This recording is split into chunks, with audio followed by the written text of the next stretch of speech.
Hey, welcome back. So whew, it's a little warm. I just did a YouTube short about how do you deal with bad news when it comes into your life. I mean, everybody has to deal with bad news at some point, whether it's a divorce, the death of a loved one, bad health news for yourself or someone you love, something to do with your job. I mean, there's dozens, maybe hundreds of ways we can get bad news. But there's different ways of dealing with bad news. And I've got some firsthand perspective on this. I had a very good, skull, by the way. I had a very good close friend that passed away a few years ago from cancer. He was one of the toughest sons of bitches I've ever known. And when he got the cancer diagnosis, I mean, he was always a very stoic guy. He was a fun guy. He was a lot of fun. But he was always very stoic, and he dealt with his cancer diagnosis in the same way. When he got the news, I mean, I wasn't there for all of this, obviously. But I was pretty close to the guy, and I'm still very close to his family, and very good friends. And he had to have his leg amputated to save his life. And normally it takes many months before that spot where your leg is amputated is numbed up enough, tough enough, where you can put the prosthetic leg on. He had that prosthetic on, I don't remember exactly, but I want to say within a few weeks he was wearing it, and I'm sure he was in pain, but I never heard the guy complain once, not once. And he started walking around and living his life, and unfortunately that didn't save him. And a few months after that he passed away, which was a shock to all of us, because he was just such a badass and such a tough dude, and I still miss him. Cheers, buddy. So that's one way to deal with bad news, to look at the positive side of life regardless. And to his last day, I went and visited him about a week, 6 or 7 days before he passed away. I didn't realize how little time he had left. And he was working on an old car that he was restoring, and we were bullshitting out in his garage. And I asked him how he was doing, and like I said, he was not a guy to ever complain. And he says, it's not going so good, not feeling so great. I don't think I'm gonna get the car done.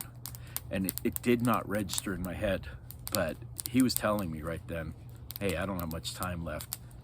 And I still kick myself for not realizing that that's what he was telling me, and going and seeing him again.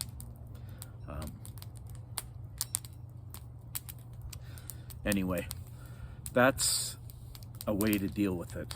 I've seen people that get bad news and they get pissed off. They get mad at the world. They want to blame they want to blame everybody, God, the world, whoever, for the bad news, for the bad divorce, for the bad health outcome, for the bad job loss, whatever. It's somebody else's fault. And I think we're all built differently. I don't know that I want to say that I look down at those people and think, buck up, because I'm not in their shoes.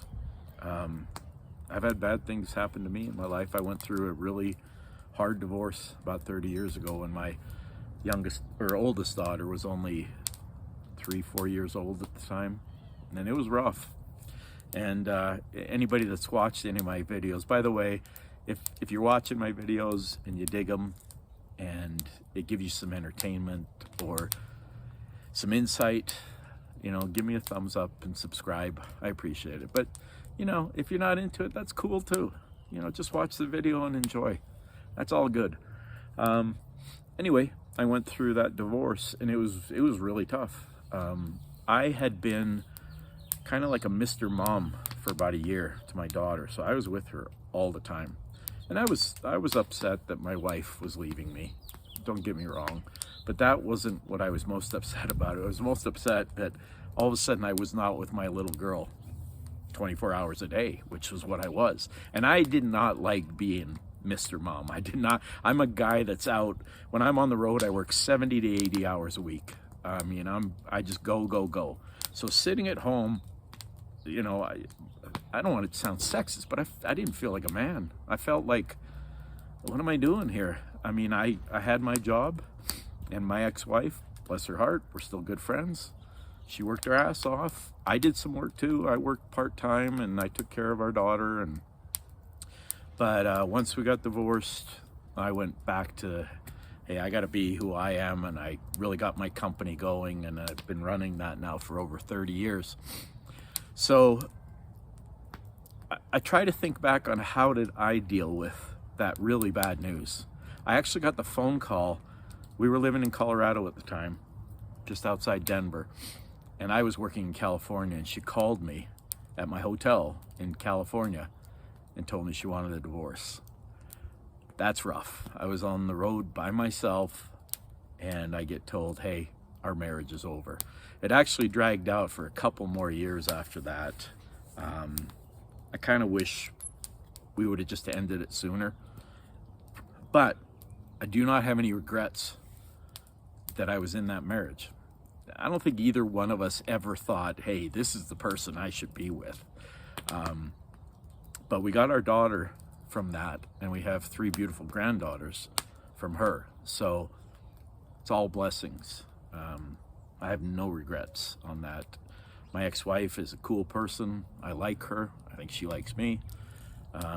We actually, you know, our families every once in a while do stuff together. Not as much now that the kids are growing, but, you know, we have our grandkids in common. And so that's another way of dealing with bad news.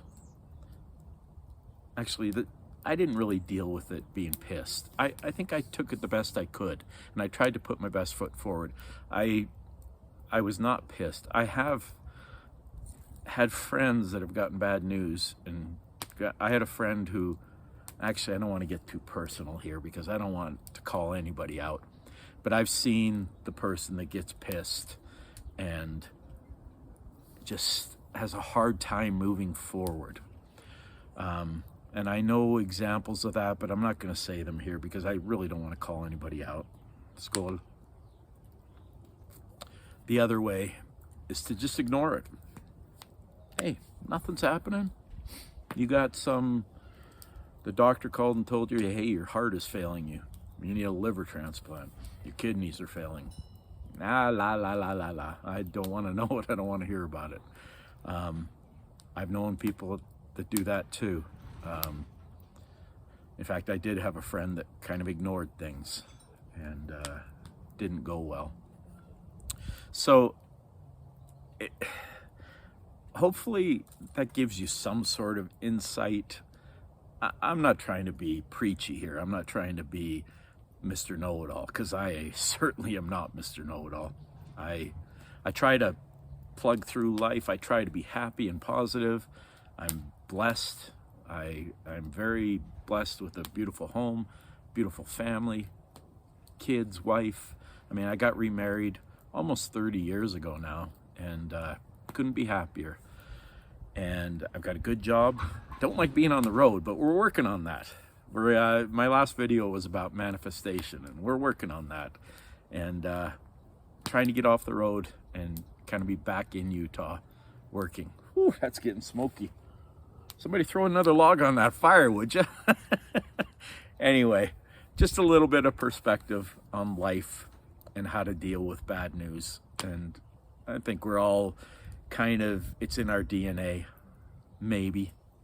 But maybe we have some control over it too. Maybe we can decide, hey, let's make the best of this, whatever it is.